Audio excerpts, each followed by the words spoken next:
We do want to take some questions.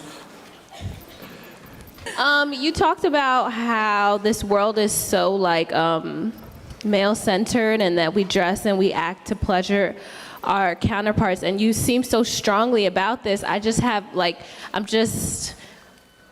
what's the word?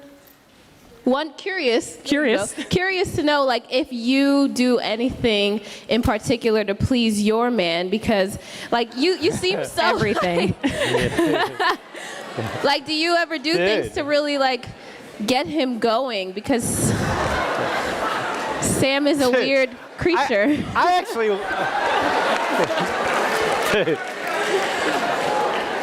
I'm actually curious about how you're going to answer this, pal. Yeah, thanks for that question. I have so many ways to answer that. So many ways to answer that. And so I want to make sure I get the exact question, but before I even get it exactly, I will say that as a person who is in my 50s, I have several decades with, where did he go? Oh.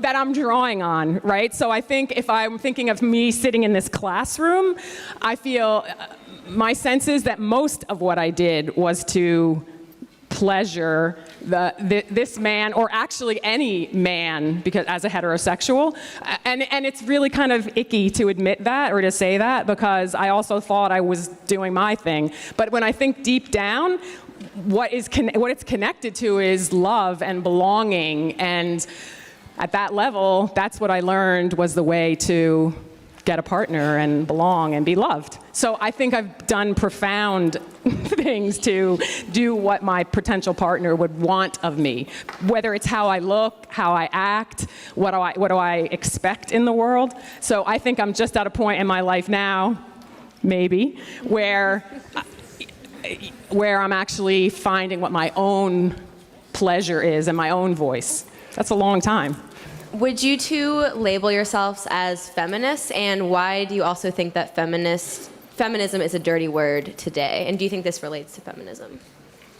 I think feminist is a dirty word because men have successfully, first off, because when feminism emerged, it emerged to discuss a lot of these kinds of issues, right? And men feeling not seeing the larger structural issues, fought back and then took it and turned it into this like kind of dirty thing. Like women, like feminists hate men. It's like, yes, we're both hardcore feminists because we have this radical belief that we are not equal. Like I'm stronger than Lori and so on and so forth, right? And she's smarter than I am.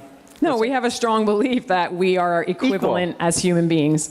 Yeah. That's we're not the same. We're just we're equal. Yeah, I can lift more things than she can, more weight, but she's smarter than I am, and there are all sorts of things, right? So it's like, yeah, but essentially. But men have successfully turned that around. But it's not just, feminism is a dirty word because it's connected to conflict. So whenever there's a conflict between groups, or some group is trying to say, hey, this group, we need to pay attention to this, and the dominant group doesn't like it, it becomes a dirty word because conflict and combat are surrounding it. So why do you think so many men are resistant to use sex toys? To use sex toys? Vibrators, things like that. I think because a vibrator, because it tells them essentially the penis is unnecessary.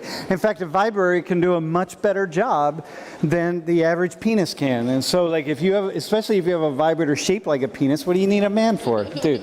What do you need a man for if you have a vibrator shaped like a penis? Arguments. What's that? Arguments. Dude, exactly. That's my point, right? That's why I think men feel like men are socialized. I think on average, this isn't true for everybody, but on average, you get socialized to feel like, well, it's all about us and we have to do everything, and so you got to be satisfied. And I think that's threatening to a lot of people. Final question, and then we're done. Yes. It seemed like a lot of the things you guys were talking about today tied directly into like rape culture and things like that. So I just wanted to know if you had anything else to say about it.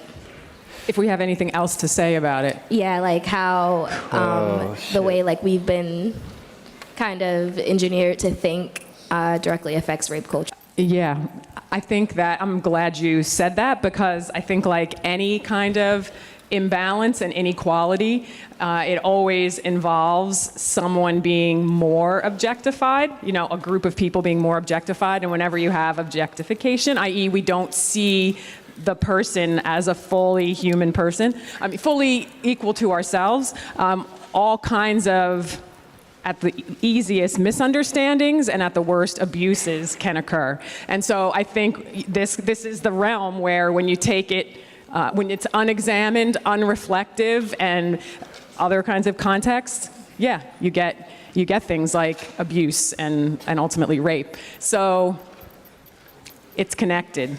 And it's also just as everyday and as good intentioned as two people who are in a long-term relationship, but they've never realized that they're having sex in the way that satisfies a man more than a woman. So it can be that simple, or it can be the extreme that you talk about.